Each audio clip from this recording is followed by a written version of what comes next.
Hi, I'm Jeanette Roche. This is Bridge City News. Here are some of the top stories we've been following. Party leaders go head-to-head about the costs of each other's platforms in these final days of campaigning. Plus, thousands of Catholics line up since early this morning to see Pope Francis's open casket in St. Peter's Basilica. And international mediators work on a proposal to end the war between Israel and Hamas. Your nation, your province, your southern Alberta. From the heart of Lethbridge, it's Bridge City News with Jeanette Roche. Thanks for joining us. Federal Conservative leader Pierre Poilievre and Liberal leader Mark Carney are sparring about the costs of their campaign platforms. The Conservative platform relies on economic growth, which some economists say is unpredictable considering the current tariff battle with the U.S. But Poilievre puts the state of our economy right back on the shoulders of the Liberals. Let's be clear. All of these deficits that we're talking about are inherited from the previous Liberal government. So let's not pretend that these deficits were created by anyone other than Mark Carney and Justin Trudeau. Meanwhile, Carney has criticized Poilievre's platform for using phantom numbers to make the math work. With respect to $10 a day childcare, with respect to dental care, farmer care, the approach is if you already have it, you can keep it, but no one else can have it. So we have two types of Canadians. I thought a Canadian was a Canadian as a Canadian. Secondly, there's a phantom growth that comes from the sky in his platform that arrives and changes his numbers, even though he doesn't have a plan to fight against President Trump. Today in Hamilton, Ontario, Poilievre fired back, saying the Liberals are guilty of overspending. Mark Carney, I've said he's no different than Trudeau. The truth is, he will cost even more than Justin Trudeau. He has phantom numbers he can't explain. Yesterday, he was lashing out at even Liberal economists. Liberal economist Trevor Tombe said that Mark Carney's platform is reckless and irresponsible. And Mark Carney arrogantly lashed out, not wanting people to know how much Liberal inflation he would bring if he were to be reelected for a fourth Liberal term. Now, add it all up. Can you afford a fourth Liberal term of $250 billion more inflationary debt? Can you afford that? No. After the lost Liberal decade? To pay for it all, he would have to raise taxes. And speaking from British Columbia on Tuesday, NDP leader Jagmeet Singh claims both of his rivals are planning deep spending cuts. He laid out his plan, and not surprisingly, it includes massive cuts. He's cutting, and that's what we expect of Conservatives. That's what they do. They cut health care, they cut services, and that's what his plan is proposing again, to have massive cuts. But what is, I think, more surprising is the fact that Mark Carney, when people take a closer look, is also proposing these massive cuts. And so for people in BC, I want you to know, you've got the power to stop one party from having all the power. Voters in Canada can cast a ballot in the general election on April 28th. The Saskatchewan government is funding 21 new police officer positions filled over the past year. The hiring is part of the province's $12 million commitment under the Safer Communities Neighborhoods Plan. The plan is to hire about 100 new municipal police officers. Saskatchewan Police Minister Tim McLeod says the officers are needed as residents deserve to feel safe in their communities. Alberta's Parks Minister is heading to the Middle East. The province says Todd Loewen will visit Qatar this week as Alberta becomes the first North American member of the International Council of Game and Wildlife Conservation. The ratification puts Alberta among countries like Austria and Finland, which have been recognized for their commitment to responsible wildlife stewardship. For the first time in 20 years, an Alberta premier is in South Korea, paying a visit to our sister province. Danielle Smith joined Governor Kim Jin-tae to celebrate 50 years of Alberta-Gangwon friendship by unveiling new signage at the Alberta Pavilion in El Pensia Resort. Smith says it's a sister province relationship that is focused mainly on education, culture, and sport, but is now expanding into areas like health health and life sciences, tech and innovation, and to also explore increased trade of sustainable energy like LNG. Smith says they toured the Navar Data Center, where they discussed why Alberta is a top destination for data centers due to our cool climate, reliable energy, and skilled workforce. The last Alberta premier to visit was Ralph Klein in 2005. The town council in Coaldale has made a unique announcement. All 7 members have announced collectively that they will be seeking re-election. In a statement, Mayor Jack Van Ryn says council has accomplished a great deal together, including making meaningful progress in areas such as infrastructure, residential development, public amenities, and long-term planning. All this while also approving one of the lowest residential and non-residential tax increases in the region in its 2025 to 2027 budget. The mayor says council shares a team-first mindset grounded in open communication, mutual respect, and a shared commitment to excellence. Voters will go to the polls on October the 20th. The county of Lethbridge is sending out a warning about a controlled burn that's planned for this week, weather permitting, of course. The burn is part of the annual maintenance at the Iron Springs Transfer Station. The station is located approximately 15 kilometers north of Picture Butte. You may notice smoke coming from the site over the next several weeks as contracted crews conduct the burn. In line with the county's fire bylaw, only yard waste and untreated wood will be burned. Contractors have applied for a burn permit and have completed a fire safety plan. We don't normally see women in the trades, and there's a nonprofit that's hoping to change that. On Wednesday, a group of young women had a chance to try their hands at sheet metal, welding, cooking, and digital media, among other things. This is thanks to a number of camps hosted by the nonprofit organization Careers, the Next Generation. The camps were aimed at getting young women interested in skilled trades. Courtney Stinson with KB Heating says significant progress has been made to offset the underrepresentation of women in the trades. And I've been in the trade for about 12 years now, and when I first started, I always had that, oh my goodness, am I going to be accepted as a girl? Am I going to be accepted as a woman? And I've had no problems. I mean, yeah, there's always going to be people out there that are going to look down upon you, no matter what area, what career you decide. So I mean, the trades is definitely coming to a point where it's equaling out with those other jobs and careers that, there's lots of girls getting involved in the trades now. There's safety, there's HR, there's all sorts of things. It's not like it used to be. So I mean, I have been fully accepted by, I went to school all 4 years, no girls in any class, just me, never had a problem. They were super accepting, and I made my best friends in this world. Even with progress, women remain vastly underrepresented in skilled trades. In 2023, out of 57,000 registered apprentices, only 7,300 were women. Catholics from around the world have converged on Rome to mourn the loss of Pope Francis. He died Monday from heart failure after suffering a stroke. He was 88. His body is now lying in state at St. Peter's Basilica for 3 days of public mourning. Thousands of people are expected to pass through over the coming days to view the open casket and pay their final respects. Catholic faithful also gathered for multiple events in Toronto and Montreal Tuesday to commemorate history's first Latin American pontiff. Pope Francis is being remembered for his humble style, concern for the poor, and insistent prayers for peace. Speaking after a service at St. Michael's Cathedral Basilica in Toronto, Cardinal Frank Leo said he's blessed to have known Pope Francis and to have spoken with him numerous times over the years. Leo says Francis was a great man with a big heart and was extremely sensitive to the needs of others. He had a great attentiveness to the person in front of him. He had a big heart, extremely sensitive to the needs of others. Great sense of humor. He always was very much concerned of what was happening in Canada. He was concerned, and he knew the issues, and were able to speak frankly, and he asked questions. Truly caring person. Pope Francis's funeral will be held on Saturday in the Vatican St. Peter's Square.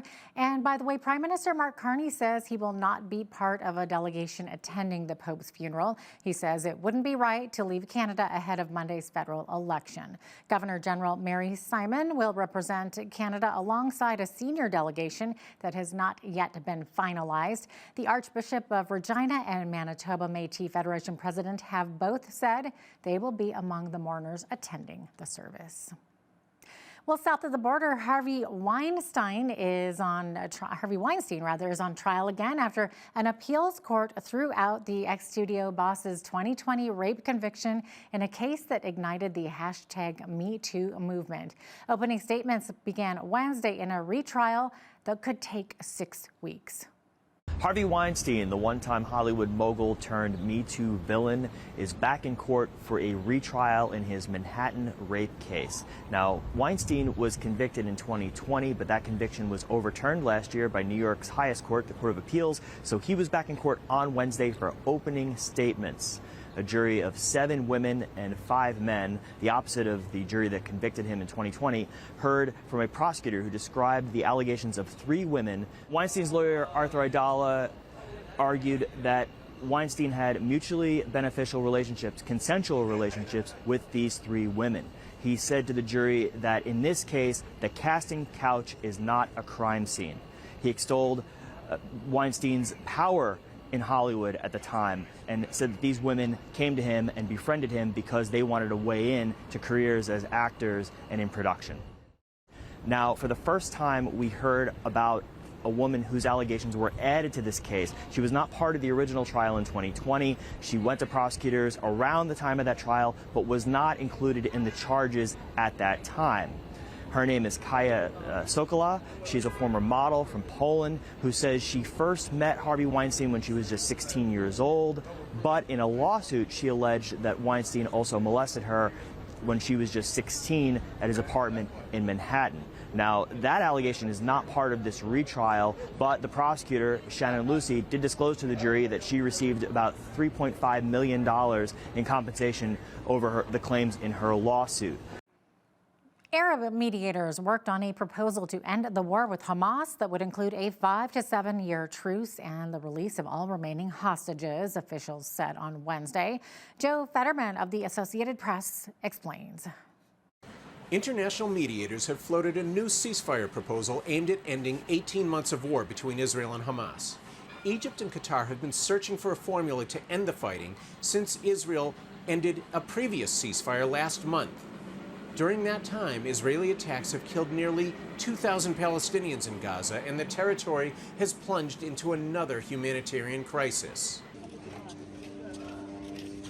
So far, the mediators have been unable to reconcile the conflicting demands. Israel wants a release of all remaining hostages held by Hamas. Hamas wants an end to the war and a full Israeli withdrawal from Gaza. Under this latest proposal, Hamas would free the remaining hostages all at once. In return, Israel would commit to a staged withdrawal from Gaza and a long-term ceasefire lasting up to 7 years. There's been no Israeli response, but with President Donald Trump expected to visit the region in the middle of May, we can expect to see a surge in diplomatic activity in the coming weeks. An earthquake with a preliminary magnitude of 6.2 has shaken Istanbul and other areas in Turkey. The quake prompted widespread panic and more than 150 people had to be hospitalized with injuries. Take a look at this video, which shows someone jumping from their balcony. Looks like he just got right off that car there and started limping away. Officials say there were also several aftershocks, including one measuring 5.3. Turkey is crossed by 2 major fault lines, and earthquakes are frequent there. Scary stuff for sure. And speaking of earthquakes, people in the Southeast Asian nation of Myanmar are trying to rebuild their homes and their lives after a devastating earthquake that shook the country back on March 28th. The quake killed more than 3,300 people and left more than 4,000 others injured. As we learn in this report, Christian charity Samaritan's Purse is on the ground providing much needed medical help. Peter Wooding for the Global News Alliance has the details. An emergency field hospital run by a Christian charity has started to provide vital medical treatment to the survivors of Myanmar's devastating 7.7 magnitude earthquake that claimed at least 3,500 lives. Samaritan's Purse transported this mobile hospital from the headquarters in Calgary in Canada to the capital Naypyidaw and quickly began treating patients.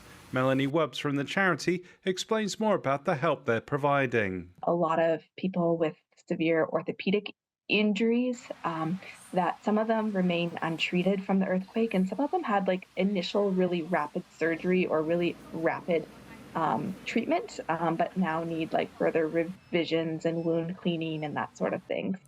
And she urged prayer for their team as they not only provide practical but also spiritual support to their patients as they seek to be the hands and feet of Jesus to the people of Myanmar. Peter Wooding reporting for the Global News Alliance. And in sports, the Toronto Maple Leafs defeated the Ottawa Senators 3-2 in Game 2 of their first round in an NHL playoff series Tuesday night. Here's Gregory Strong with the Canadian Press. Max Domi scored the overtime winner to give the Toronto Maple Leafs a 3-2 victory over the Ottawa Senators in Game 2 of their first round best-of-7 NHL playoff series. John Tavares and Morgan Riley scored in the first period for the Maple Leafs, who came out flying. Very much looked like a repeat of Game 1 when the Maple Leafs rolled to a 6-2 victory over the rather inexperienced Senators. Only a handful of players had been to the postseason before, and Ottawa looked the part in that opener, but in Game 2, after that first period, the Senators looked confident. They took it to the Maple Leafs, and they were rewarded, got a few breaks. Brady Tkachuk scored on a back pass that went in off a Toronto player's skate. And then in the third period, Adam Gaudette with a nice tip-in tied the game with about 5 minutes left in regulation, and then that set the stage for overtime. Domi coming through a few minutes into the extra session. The series will now shift to Canadian Tire Centre for Games 3 and 4. If a fifth game is necessary, it will be played back here at Scotiabank Arena. We need to take a short break, but we'll be right back with the full forecast, and it's looking mighty nice. Could see some 20-degree days coming up soon. We'll be right back.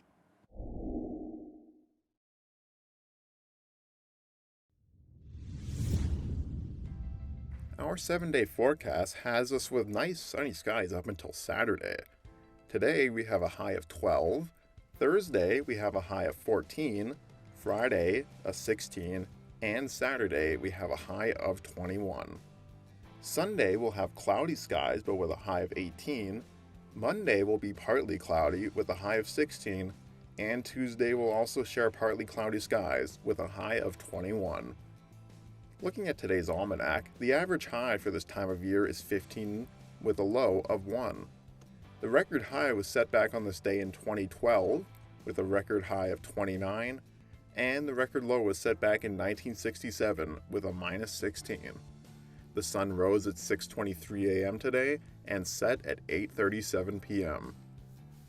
Looking at the national forecast, Vancouver and Victoria both share sunny skies and highs of 18. Edmonton will be nice and sunny with a high of 16, and Calgary will be sunny as well with a high of 15. The rest of the prairies will have nice sunny skies as well, with Saskatoon having a high of 17, Regina a high of 13, and Winnipeg a high of 15. Central Canada is looking to get some rain though, with Toronto having a high of 20 with a chance of thunderstorms. Ottawa will have a high of 17 with a chance of showers, and Montreal will have a high of 15 with a chance of showers. On to the East Coast, Fredericton, Halifax, and Charlottetown are going to be nice and partly cloudy, with Fredericton having a high of 13, Halifax a high of 12, and Charlottetown a high of 5. Finishing off the national forecast with St. John's, we're looking at a high of 0 with a chance of snow. A Toronto lawyer is hoping to find a way to preserve war memorials at 2 Hudson's Bay stores. Patrick Shea says he wants the displays commemorating Bay and Simpson's workers who died in the Second World War to be saved. There's a display in Toronto and one in Calgary, and the downtown Calgary location is set to close by June 15th. It has a bronze plaque bearing the names of dozens of Hudson's Bay employees who died in the conflict. The Quebec Court of Appeals has ordered Air Canada to pay passengers more than $10 million in damages in a class action lawsuit that alleged they charged more than the ticket price advertised. In a ruling yesterday, Justice Judith Harvey wrote that the airline showed, quote, ignorance and laxity when Air Canada concluded it was exempt from a Provincial Consumer Protection Act provision because air transit generally falls under the federal jurisdiction. The ruling overturns a lower court decision that found Air Canada has breached the law, but that no harm resulted, eliminating the need for damages. European Union watchdogs fined Apple and Meta hundreds of millions of euros on Wednesday in two separate cases that they stepped up enforcement of the 27-nation bloc's digital competition rules. The European Commission imposed a €500 million or $788 million Canadian fine on Apple for preventing app makers from pointing users to cheaper options outside its app store.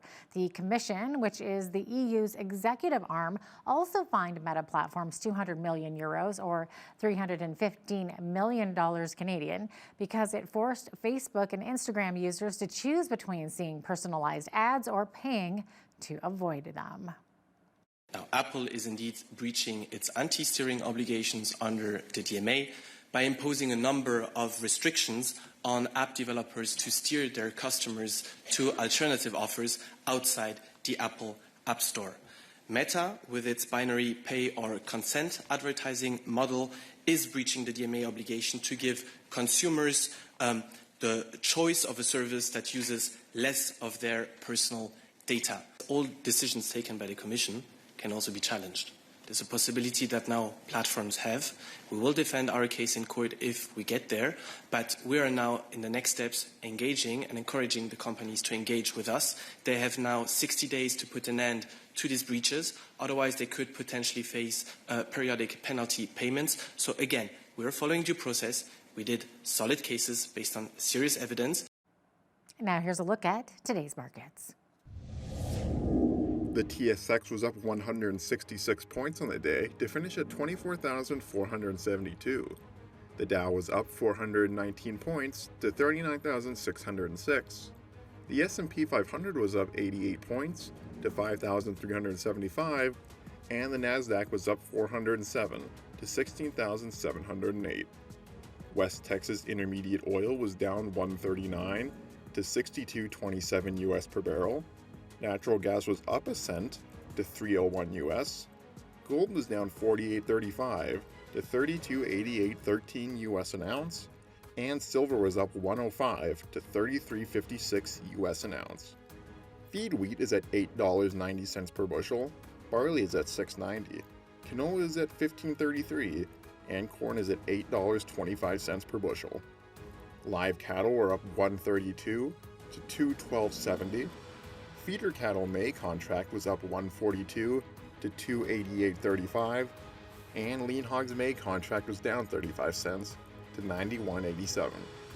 And the Canadian dollar was even over the past 24 hours and currently sits at 72 US.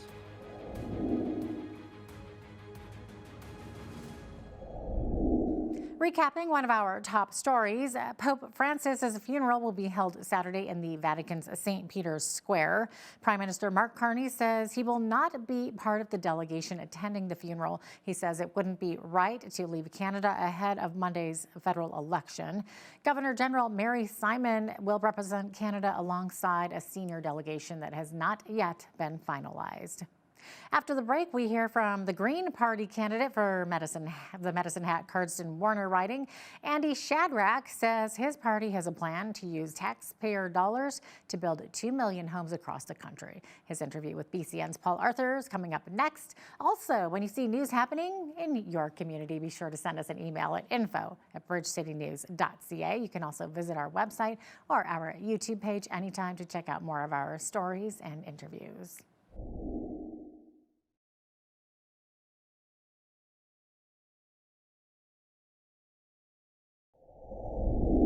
The 2025 federal election quickly approaching, and today we have the opportunity to discuss some of the issues with the Green Party candidate for the Medicine Hat Cardston Warner riding, Andy Shadrack. So welcome to Bridge City News, Andy.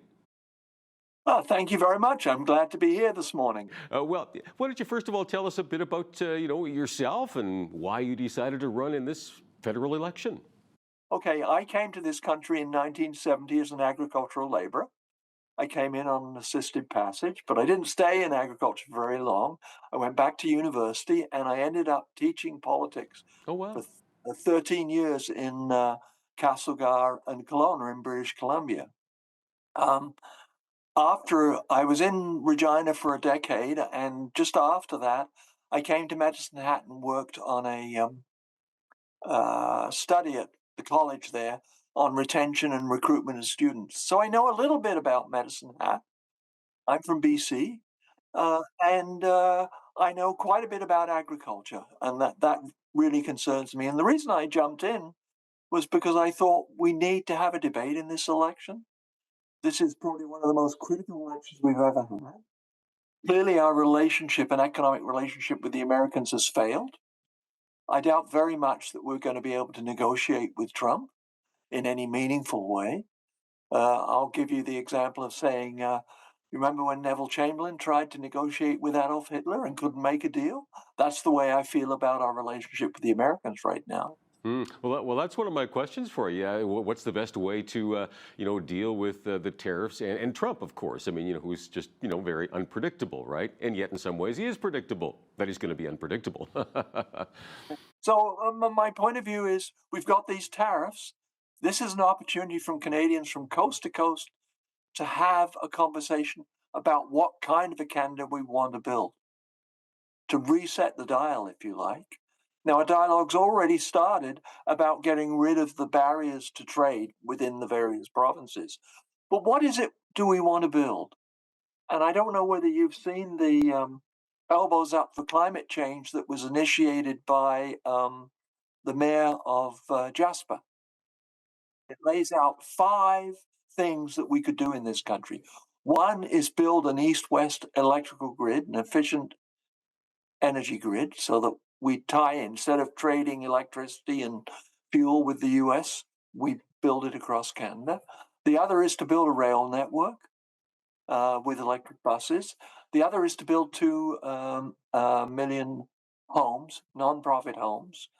And here I'll raise the fact that the house I live in Caslow is now worth 11 times what it was in 1987. But the minimum wage in BC has only gone up by a factor of 4.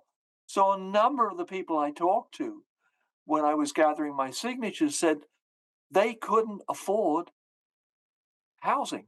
It was a really hard thing for them. 1 in 10 seniors now is in danger of losing their housing in this country. So we really have to address that housing issue. Okay. The other thing that we need to think about is, can we retrofit existing housing so that it's warmer in summer and cooler in winter?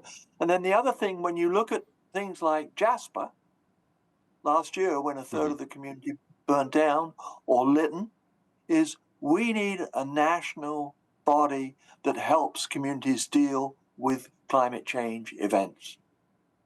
Maybe we need a wing of the army that helps with that. Okay. I was an elected local politician for 9 years in BC and had to deal with a landslide that killed 4 people in the community and destroyed or damaged 25% of the houses.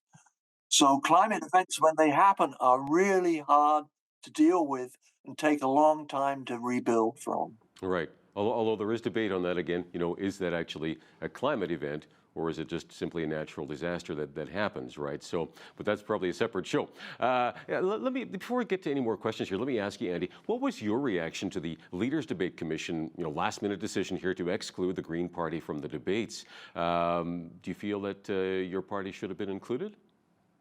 Yeah, the original inclusion was the party had to have nominated or endorsed people in 90% of the constituencies. And we'd done that.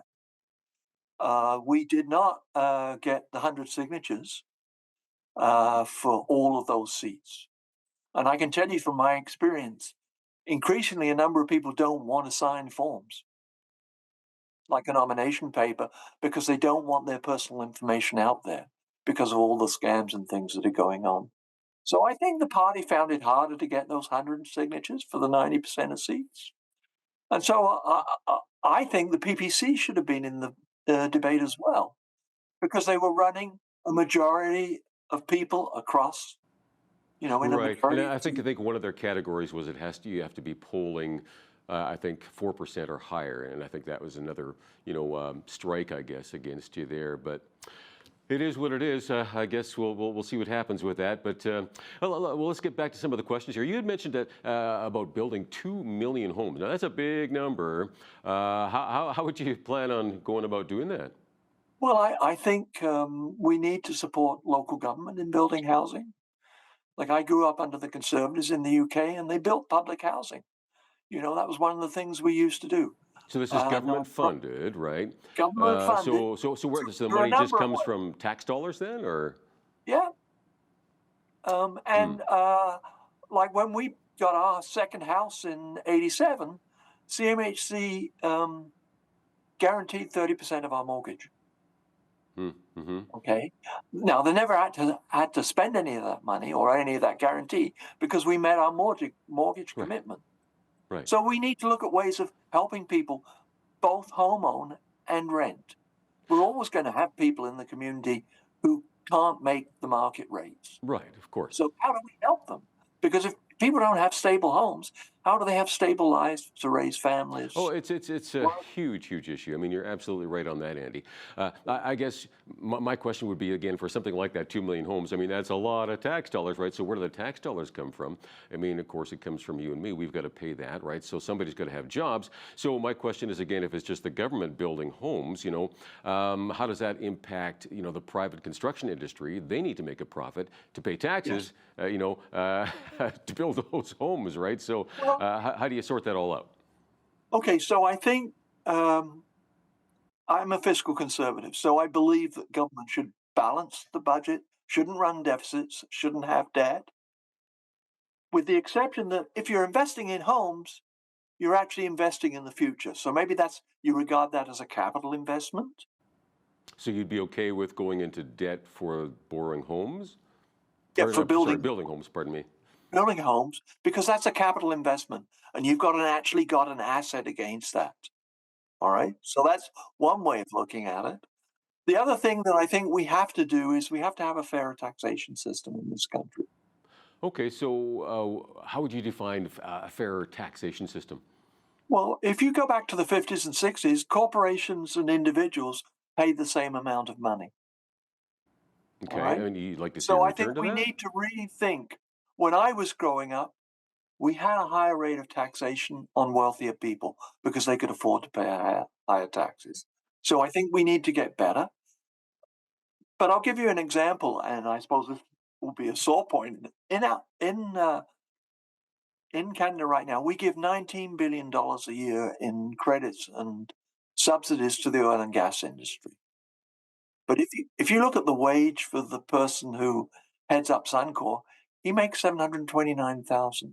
So I guess I ask, why are we giving corporate money to corporations if they're able to pay an executive member $729,000?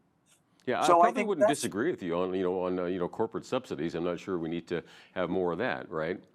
So that's one way I would save some money. Mm-hmm. All right.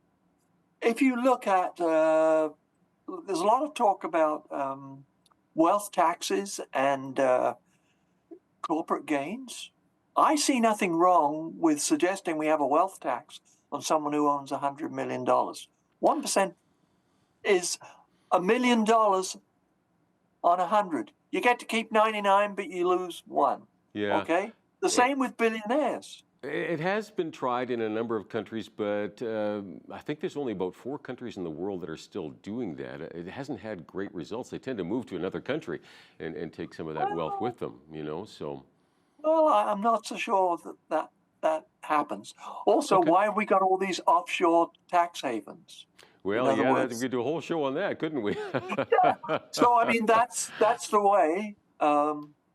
that I would do it. I would find money over here to pay for things I want to do over here. Okay. Well, that's probably ties in with the environmental front as well. Of course, the Green Party, that's your main platform, right? Is you want to protect the environment and so forth. So, I mean, how would you go about doing that? You mentioned the coast-to-coast electricity grid, and I'm assuming there's other green energy projects that would go in with that as well. I mean, you probably want to see wind power, solar power, those kinds of things, right? Yep. So, I mean, where I would differ probably from the mainstream parties, when I owned a vehicle, I haven't owned a vehicle since 2005, all right? I used to buy oil from Alberta through Mohawk and Husky. So I have no problem with the idea of us using oil created in Canada to get rid of oil we import. I think that's a really good idea. Oh, for sure. Yeah, I would agree But there. where I would disagree with Carney and Polyev and your own Premier and Preston Manning is on the need to expand the amount of oil we produce. On the context I'll put it in, I'm running to represent a large number of farmers in Medicine Hat, Cardston and Warner. And my question to those farmers, probably the majority of whom, I think the Conservative MP got 63% of the vote last time. Yeah. And is, okay, we're looking at a 2 to 3 degree rise in temperature. How are you going to... 2 to 3 degrees, how do you mean? Like when did that take place? Between now and, say, the end of this century. Oh, you're looking ahead. Okay, we haven't seen that. Okay, I got temperature you. increases, how are you going to keep farming your cereals in a situation where the temperature is 2 to 3 degrees warmer, where maybe there isn't as much runoff coming off the eastern Rockies, or there isn't enough precipitation? How do cattle handle that temperature? In other words, when I look at climate change in terms of events that are going on and change, that's why I say we need to limit the amount of oil and gas we produce. We need to make that transition. So if you say limit, so you're not saying, would you agree? For example, again, I've seen a number of studies showing that green energy, like solar and wind, I mean, they're notorious for being unreliable, right? Sun doesn't always shine, wind doesn't always blow, et cetera. So the current technology that we have, costs are higher for consumers. So should we continue to use fossil fuel in any kind of a transition period that you're talking about here, so that we still have reliable and affordable you continue energy? to use. Okay. But the evidence is at an international level that these clean fuels are cheaper. Let me give you an example of my own situation. All right. In 2005, at our house, we used 6.2 megawatts of electricity. Last year, we used 0.9 off the grid, and our power bill in 2005 was $522 a year. Last year, we paid $355. That's because we have a solar system. Right. So yeah, it's that's cheaper. something that you used right there. Yeah, I'm just looking at the stats that I've seen on larger power facilities that use wind or solar end up costing consumers And then more the other thing, if you overall, go to somewhere like Australia, they now have huge battery banks. All right. Although that, again, there's a debate on that though as well. Whether how green that is, considering, of course, what needs to go into the mining, of course, to produce the batteries, and how do you dispose of them? How do you dispose of the great windmill mills? They're burying them in the ground and so forth. So there's a lot of back and forth debate on that. We're running out of time though. I do want to give you a chance too to talk maybe about healthcare. I mean, that's probably a big issue for you as well as the Green Party, right? Any thoughts on how you'd want to make some changes there? Yeah, I think there's a real challenge now in rural areas in terms of delivering healthcare. And of course, as you may know, it's the provincial government that's responsible for healthcare. The only thing where the feds are involved is making transfers. So if I was the federal minister of health, I would want to earmark some money for the rural areas to have some mobile clinics. Okay.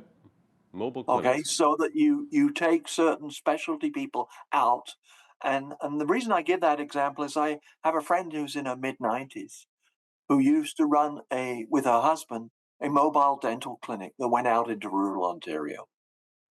The other area around health that I think is really important, I've had a lot of emails from people around MS, cancer, brain injuries, and that is I think we need a guaranteed annual income for people who are facing mental and physical health challenges. Okay, so a little bit like AISH we have now in Alberta, but you're saying you'd probably want to see that higher, I guess, right? Yeah, but like if you know people who have long-term illnesses, they don't have the ability to support themselves and they need a bit more help. They need to have some equipment or they need someone to come in and help them do certain things. I just want people to be able to live at a level of dignity and participate. Thanks for being with us today, Andy. Appreciate it. Goodbye.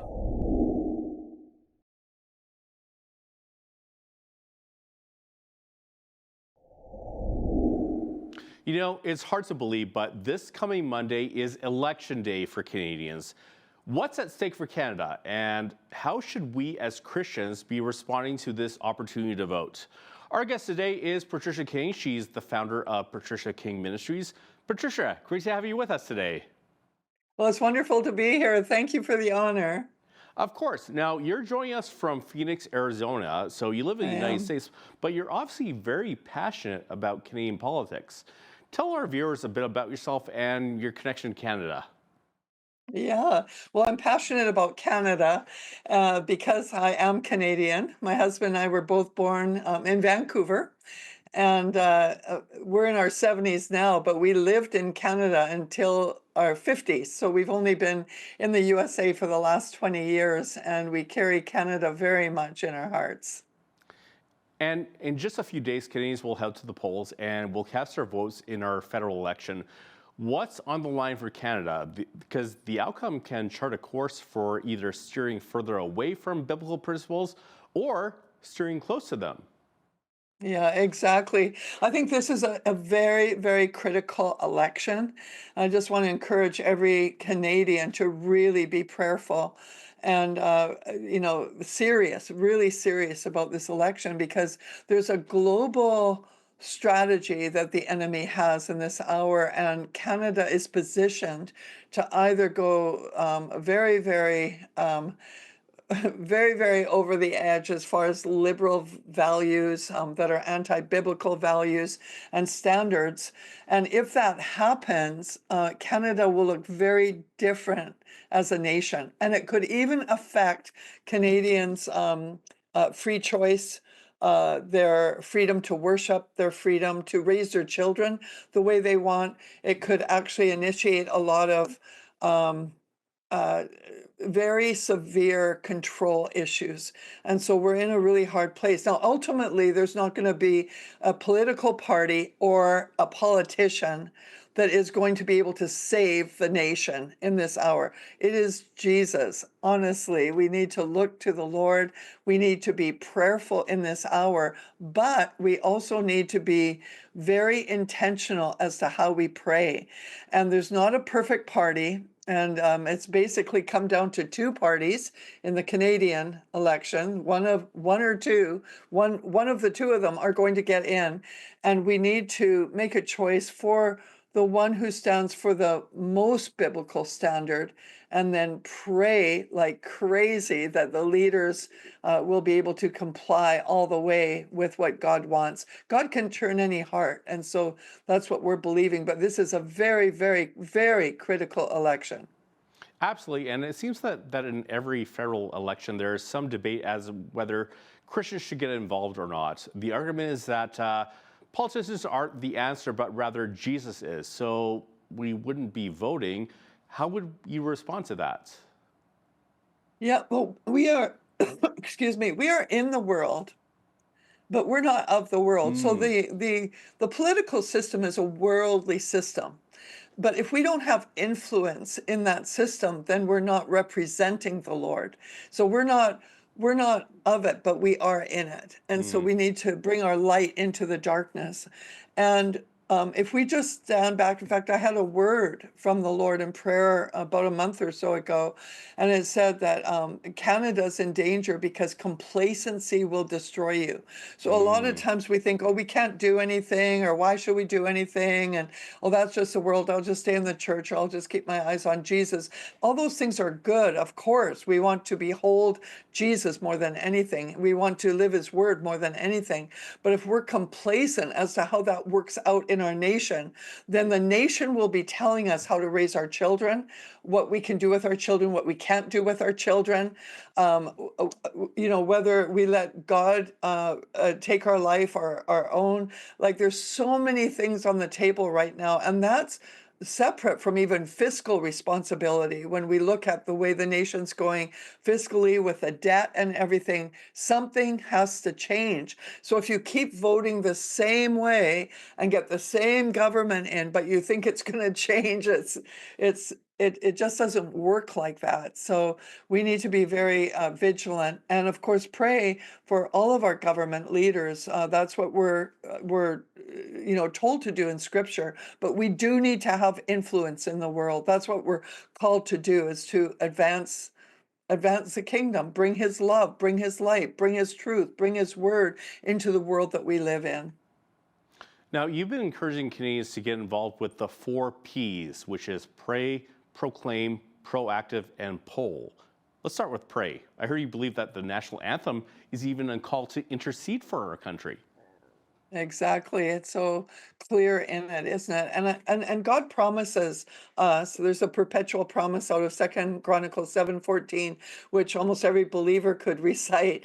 But it's like, if we, the people of God, will humble ourselves and pray and seek his face and turn from our wicked ways, then he will hear from heaven, will forgive our sin, and heal the land. And Canada's got a great destiny, but we need to give birth to that destiny. Canada, I believe, is probably the most amazing nation, the most blessed nation on the planet. As far as its landmass, it's got beautiful people, it's got resources galore. We could probably take care of the whole globe if it was properly managed, and if the Lord's blessing connects to bring healing and that, and then could help other nations as well. So prayer, asking God to come. He says, pray in this way: your kingdom come, your will be done on earth as it is in heaven. So may his love, may his truth, may his goodness, his blessing be established in Canada. And there's a bit of a prayer in our national anthem too, like, God keep our land glorious and free. And so is there any specific manner in which we should be praying for this election? Yeah, well, I just believe that we should just cry out to God and invite his righteousness to come, and also wisdom on who to vote for, and to pray for everyone who's running.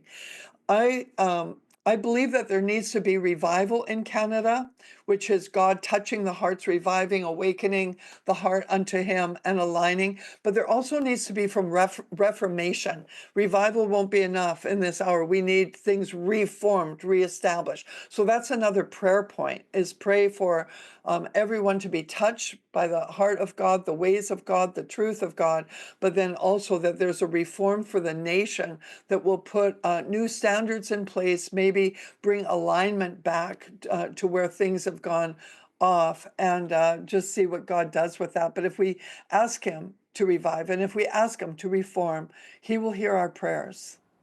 Now, the 3 other Ps, there's proclaim, there's proactive, and there's poll. Can you unpack those for us? Yeah, like, politicians are servants, and they're actually the nation's employees. So, as those who vote, they are our employees. And we need to tell them what we want. We need to let them know. And I think so often we are quiet, and we don't speak up. And even amongst ourselves in church, that we should speak to other believers about what we're looking for in the nation, saying we need to raise our voice, to have a stand. Parents need rights over their children, as one example. There needs to be fiscal responsibility. Like, we the people, we need to speak up about the things that really matter, and the things that will make a real healthy place for our children, our grandchildren, and coming generations to live in. Otherwise, we could leave a mess. We cannot be silent in this hour.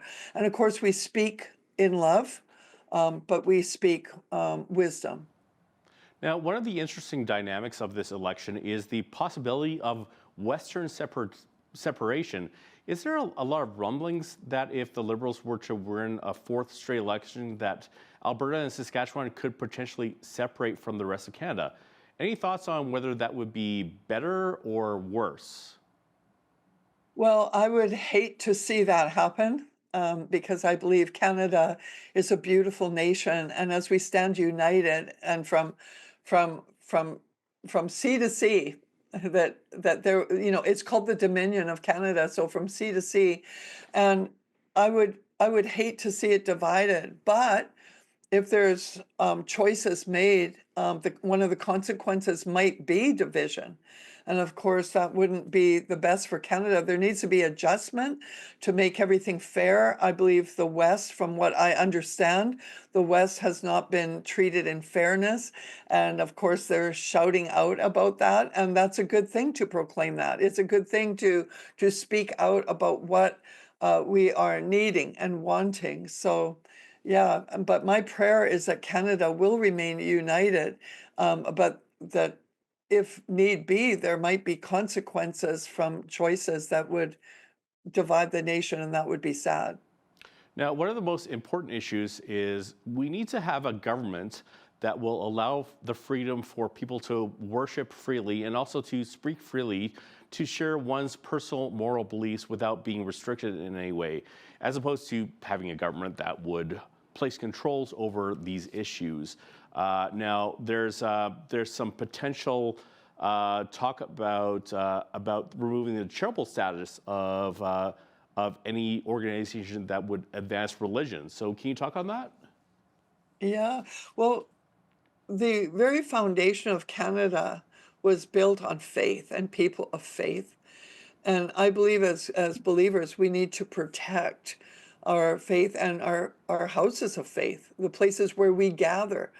And we have done a lot of work for the nation as nonprofits, as church organizations, a lot of work to help the nation progress.